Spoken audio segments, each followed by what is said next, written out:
జీవితం ఎలాంటిది అంటే అర్థం కాని వయసులో ఆనందాన్నిస్తుంది, అన్నీ అర్థమయ్యే వయసు వచ్చేసరికి కన్నీళ్ళనిస్తుంది.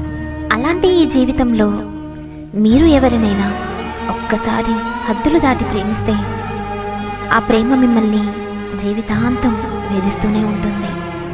నా మనిషే కదా అని నేను అతిగా ఆశపడ్డాను. అందుకే ఈరోజు నేను కొన్నంత బాధతో ఒంటరిగా మిగిలిపోయాను. అందరికీ చెప్తున్నాను, గుర్తించుకోండి. ఒకప్పుడు మీరు చేసిన ప్రతి మెసేజ్కి రిప్లై ఇస్తూ చాటింగ్ చేస్తూ మిమ్మల్ని నవ్వించిన వాళ్ళు ఇప్పుడు మీ మెసేజ్ని చూసి కూడా రిప్లై ఇవ్వడం లేదు అంటే దాని అర్థం ఏంటో తెలుసా? వారికి మీరు కేవలం టైంపాస్ మాత్రమే అని. నేను నీ ప్రేమను భరించాను, నీ అలకను భరించాను, నీ కోపాన్ని భరించాను, నీ చికాకును భరించాను. ఇప్పుడు నీ దూరాన్ని కూడా భరిస్తున్నాను.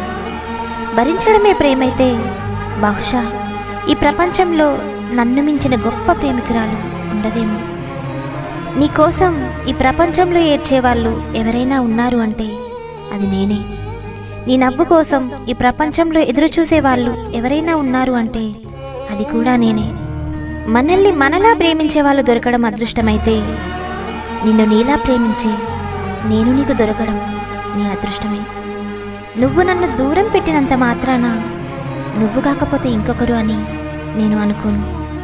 ఎందుకంటే నేను ఎప్పుడైతే నిన్ను ఇష్టపడ్డానో అప్పుడే నా మనసుకి మాట ఇచ్చేశాను. నువ్వే నా జీవితమని, నీతోనే నా జీవితం మొత్తమని. అందుకే నువ్వు నన్ను అవాయిడ్ చేస్తున్నా నేను నిన్ను ఇష్టపడుతూనే ఉన్నాను. నీకు దగ్గరవ్వాలనే ప్రయత్నిస్తున్నా.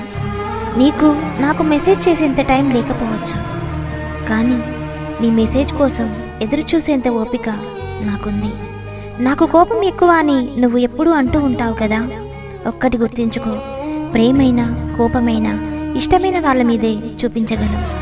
అర్థం చేసుకుంటే అది ప్రేమ అవుతుంది, అపార్థం చేసుకుంటే అది టార్చర్లా అనిపిస్తుంది. తన ఇష్టాన్ని చూశాను, తన ప్రేమని చూశాను, తన కోపాన్ని చూశాను, తన చికాకుని చూశాను. ఇప్పుడు తన దూరాన్ని కూడా చూస్తున్నాను.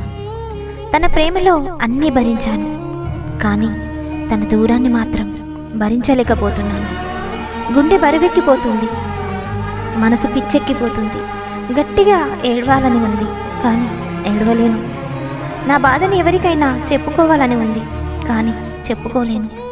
నాలో నేనే నలిగిపోతున్నాను, నాలో నేనే కుమిలిపోతున్నాను. ఇక ఇంతేనేమో నా జీవితం. బాధను భరిస్తూ తన జ్ఞాపకాలను తలుచుకుంటూ ఇలాగే గడిపేయాలేమో. ఎంత మంచి బాండింగ్ ఉన్న రిలేషన్ అయినా సరే ఏదో ఒక చోట ఖచ్చితంగా ఆగిపోతుంది. అందులో నాది కూడా ఒకటి.